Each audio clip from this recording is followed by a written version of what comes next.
Okay, I've repositioned the camera, and the next step in this process is going to be embedding tape in the horizontal seam,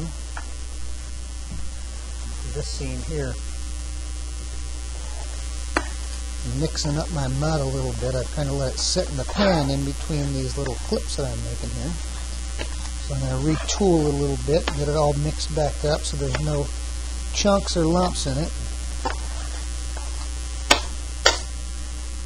And what we're going to do here is apply a liberal amount of compound to the seam. It doesn't have to be pretty. The sole purpose of this compound is to glue the tape that we're going to end up putting on this seam to the sheetrock. So don't spend too much time making this look really pretty on the wall. Just make sure that you don't end up with voids with no compound on the wall, or your tape will bubble. Think of this as glue.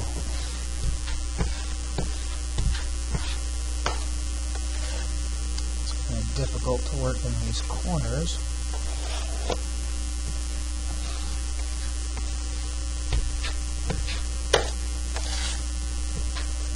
Okay, we've got our glue on the wall, and I'll give this a cursory look, make sure we don't have any spots that don't have enough compound to adhere to the tape. Pull off a little bit that's just too much. It's kind of an art form. Less is more in some instances. When you're working with mud, you get too much, you end up doing a bunch of sanding to get a smooth surface in the end. I'll put the pan down. When you're using ready mixed, pre-mixed, general purpose joint compound, you will be using also regular paper tape. There's self-adhesive mesh tape on the market that actually works really well. However, it specifically states in all of the specs that you read on that mesh tape that it must be used with setting type joint compound. You've seen this in Home Depot under the brand name of Smooth Sand or Easy Sand. It's a chemically setting, we call it hot mud. It doesn't use the air in the atmosphere to dry the mud. It's a chemical reaction that dries the mud. If you tried to use this tape with that type of mud, it would end up falling off the wall in probably less than 6 months. If you tried to use the self-adhesive tape with regular mud, the moisture in the mud would pull the adhesive off the tape, and it would fall off the wall. Every now and then people have been able to make it work, but the industry standard is for regular pre-mixed joint compound, old-fashioned paper tape. If you're using a setting type compound, you'll use the adhesive tape. What I do is just start out at the end of the wall, kind of give a rough measurement of how much tape I need. This is a 500-foot roll of tape, costs about $4. If we have a little bit of waste, it's not going to kill us. Woo! Got away from me. Now on these long runs, it's really easy to get your tape crooked. So spend a little bit of time and get it set as level as possible. It's no big deal if you end up getting off your seam.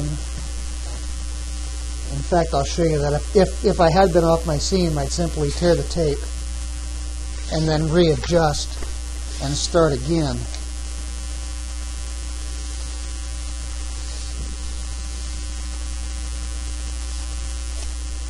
And I'm going to let a little bit hang off here. Now I'm going to pick up my pan here. I like to put just a little bit of mud on top of the tape. The only reason for putting mud on top of the tape is to give the knife a little bit of lubrication while what I'm doing is forcing the paper into the compound. I'm embedding the tape into the compound.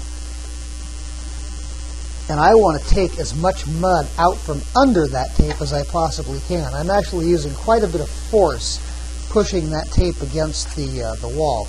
It would be very easy for me to tear this paper tape with as much force as I'm giving it.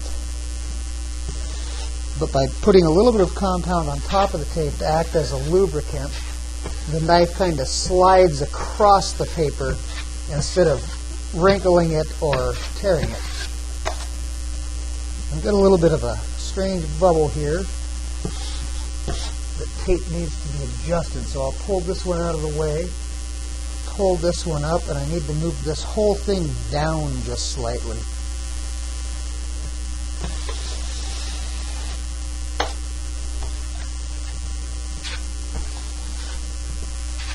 Any small imperfections in the tape I can fix after the fact. If it's a big wrinkle or something, I'd have to put a whole bunch of compound on to hide it. I go back over it. I kind of go in both directions, trying to force as much compound out of there as I can. I don't want to end up with compound an inch thick over the seam. The idea is to make this wall appear as one single unit, not something that's been put together. I'll put this tape back in place. And this one I'm going to I'll pull this way. I'm careful right here at that junction where I tore the tape apart.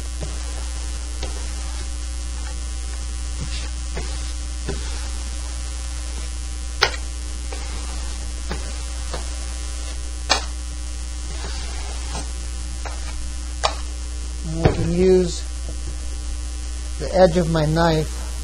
I'll put it flat against the wall, and I can use that to make a very crisp cut in the tape so I don't have a jagged edge. Just go back over, make sure that there's no big globs of anything sticking out there or any voids. They're going to allow the tape to bubble, and we're good. That one's all set.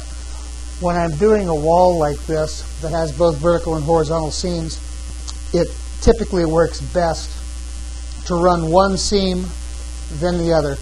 Run the horizontal if that's where you started.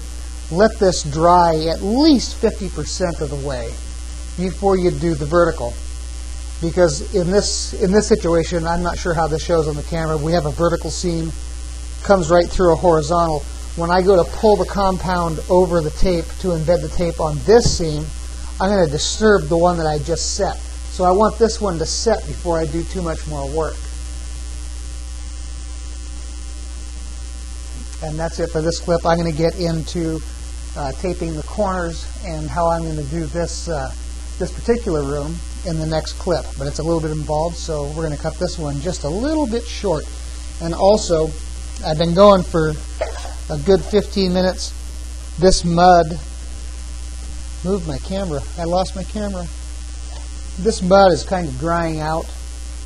And as far as I'm concerned, it served its useful life. So what I'm going to do is dump this mud.